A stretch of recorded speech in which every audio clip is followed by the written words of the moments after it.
Just 1 week after the horror of 9/11, another invisible terror crept into American lives. This time, it came not from the skies, but from the mailbox. Letters laced with deadly anthrax spores began showing up at U.S. media offices and Senate buildings.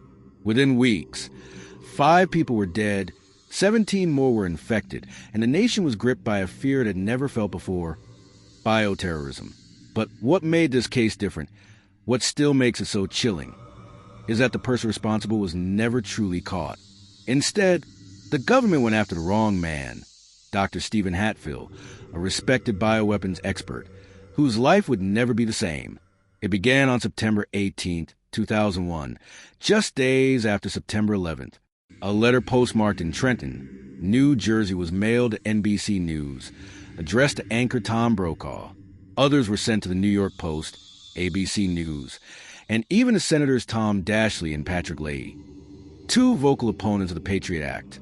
Inside the envelopes, a chilling note: death to America, death to Israel, Allah is great, and fine, powdery dust, Bacillus anthracis, anthrax.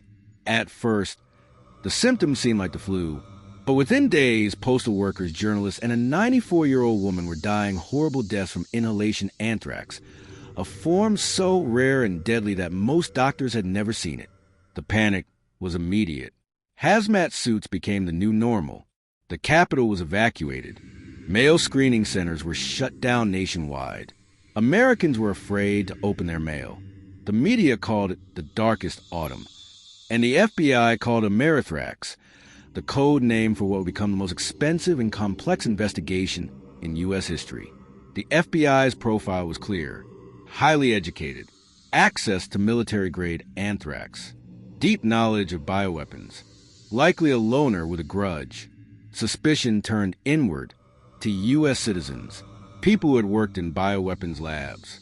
And one name kept floating to the surface: Dr. Stephen Hatfill, a former Army virologist, a bioweapons specialist. He'd trained in South Africa.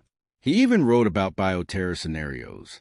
But there was no evidence, just coincidences the FBI clung to. Hatfill once rented an apartment near a mailbox used to send anthrax letters. He had access to USAMRIID, the military's top bio-research lab. He ordered a biological containment suit around the time of the attacks. That was enough for the FBI and the media. In 2002, Hatfill was publicly named a person of interest. Once Hatfill's name was leaked to press, his life imploded. He was followed by federal agents 24/7.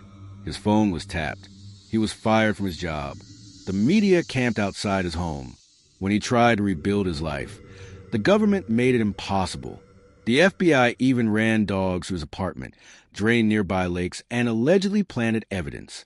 But they still couldn't arrest him. There was no anthrax in his home. No proof he'd mailed anything. No ties to the victims. Nothing.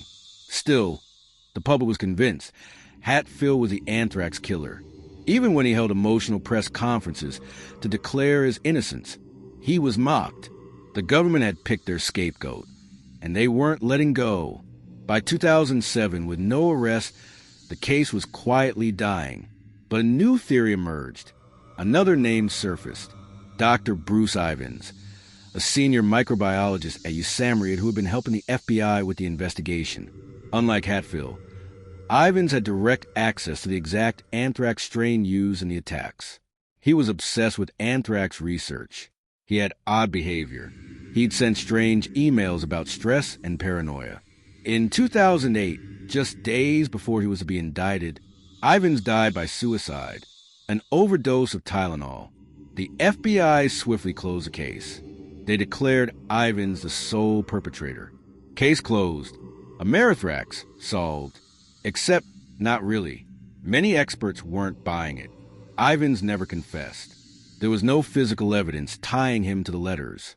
The forensic science used was highly disputed. Colleagues said he was odd, but not dangerous. Even Hatfill, now exonerated, called the case against Ivins fiction. In 2008, Hatfill sued the government and won a $5.8 million settlement for defamation. But to this day, no one has ever been criminally charged for the anthrax attacks. The origin of the anthrax strain, the exact method of distribution, and the motive remain unclear. Some believe Ivans did it. Some think the FBI just needed to close the case. Others believe it was never a lone wolf, but a deep state operation designed to push anti-terror laws like the Patriot Act. Whatever the truth, Amerithrax remains one of the greatest unsolved crimes in U.S. history. The 2002 anthrax attacks changed America, not just because of the deaths, but because of the questions they left behind. Who really did it? Why were innocent men destroyed with no evidence? What else does the government keep hidden under the label of national security? One thing is certain: when fear rules, truth dies quietly. And sometimes the real killer walks free, while the rest of us are too scared to ask.